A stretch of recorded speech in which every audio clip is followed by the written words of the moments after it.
ዛሬ የምነግራችሁ ነገር እጅግ በጣም አሳሳቢና ሁላችንም በየቀኑ ልንጠነቀቀው የሚገባ ጉዳይ ነው። ነብዩ ሰለላሁ ዐለይሂ ወሰለም እንዲህ ይላሉ፣ ያለ ውዱእ ሶላት ተቀባይነት የለውም። አስቡት፣ ውዱአችን ላይ ጥቃቅን የሆኑ ስህተቶችን ከሰራን ውዱአችን ውድቅ ይሆናል።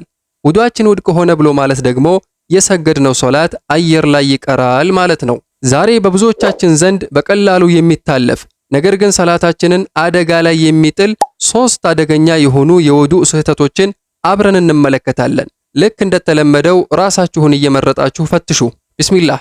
ወደ መጀመሪያውና ብዙ ሰው ወደሚሳሳትበት ጥያቄ አፈሐሲብቱም አነማ ኸለቅናኩም ዐበሰን ወአነኩም ኢለይና ላ ቱርጀዑን።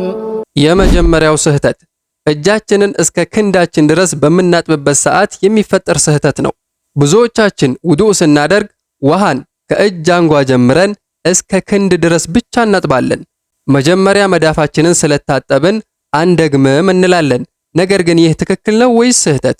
እስኪ ራሳችሁን ፈትሹ።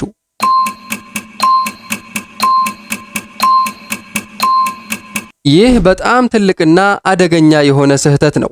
አላህ በቁርአን ላይ እጃችሁን እስከ ክንዳችሁ ድረስ እጠቡ ሲል መታጠብ ያለበት ከጣቶቻችን ጫፍ ጀምሮ እስከ ክርናችን መጨረሻ ድረስ ነው። ገና መጀመሪያ ላይ ውዱእ ስንጀምር መዳፋችንን መታጠባችን እሱ ሱና ነው። እጅን እስከ ክንድ ድረስ ማጠብ ግን ፈርድ የሆነ ግዴታ ነው።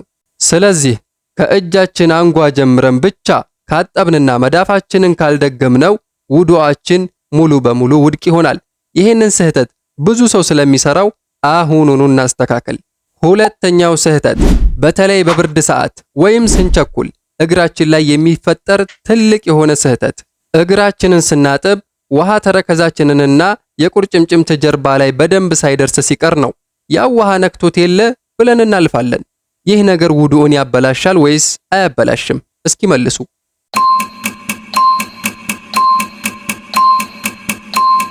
ይህ ስህተት ነቢያችንን ሰለላሁ ዐለይሂ ወሰለም እጅግ ያስቆጣ ስህተት ነበር። በአንድ ወቅት ሰሃባዎች ሲቸኩሉና ውዱእ ሲያደርጉ ተረከዛቸው ሳይታጠብ ደርቆ ሲያዩ ነቢያችን ሰለላሁ ዐለይሂ ወሰለም በከፍተኛ ድምፅ ወይሉን ሊልአዕቃቢ ሚነናር፣ ወየውላቸው ለነዛ ለደረቁ እግሮች በማለት 3 ጊዜ ቁጣ በተሞላበት ድምፅ ተናግረዋል። ስለዚህ እግራችንን ስናጥብ ውሃ እያንዳንዱ ቦታ ላይ መድረሱን በጣቶቻችን እያሸን ማረጋገጥ ግዴታችን ነው። ጥቃቅን የምንላት መድረቅ ሰላታችንን ወደ እሳት እንዳትቀይረው እንጠንቀቅ። ሶስተኛውና የመጨረሻው ስህተት ጭንቅላታችንን በምናብስበት ሰዓት ነው። ብዙዎቻችን ውሃን በእጃችን ይዘን የጭንቅላታችንን የፊት ለፊት ክፍል ብቻ ወይም ሽሩባችንን ብቻ በትንሹ ነካ አድርገን ጆሮአችንን እናብሳለን።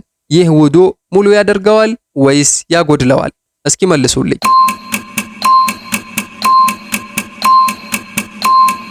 ትክክለኛውና የነቢያችን ሰለላሁ ዐለይሂ ወሰለም መንገድ ውሃን በእጃችን ካረጠብን በኋላ ከጭንቅላታችን የፊት ፀጉር መጀመሪያ ጀምረን እስከ ጀርባ ወይንም የአንገታችን መጀመሪያ ድረስ ሙሉ በሙሉ በመውሰድ ከዚያም እጃችንን ወደፊት መልሰን ማምጣት ነው። የጭንቅላትን የተወሰነ ክፍል ብቻ ነካ አድርጎ ማለፍ እንደ መዝሃቦች ልዩነት ቢኖረውም ሙሉ በሙሉ አብሶ መመለስ ግን እጅግ አስተማማኝና የነቢያችን ሰለላሁ ዐለይሂ ወሰለምም ሱና ነው። ውዱአችን ጥርጣሬ ውስጥ እንዳይገባ ሙሉ ጭንቅላታችንን ማበስ እንልመድ።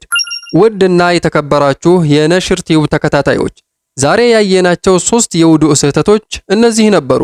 ከነዚህ ውስጥ እናንተ ጋር የነበረው ትልቁ ስህተት የትኛው ነበር?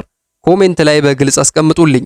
ልክ እንደ ውዱአችን ሁሉ የቁርአን አቀራራችንም ላይ የሚሰሩ ጥቃቅን የተጅዊድ ስህተቶች ሰላታችንን ዋጋ ሊያሳጡት ይችላሉ። እነዚህን ስህተቶች ሙሉ በሙሉ አስወግዳችሁ ቁርአንን በተጅዊድና በጥራት መቅራት ለምትፈልጉ እህቶቼና ወንድሞቼ እኛ ያዘጋጀነው ዘመናዊ የሆነ የኦንላይን ቁርአን አቀራር አለ።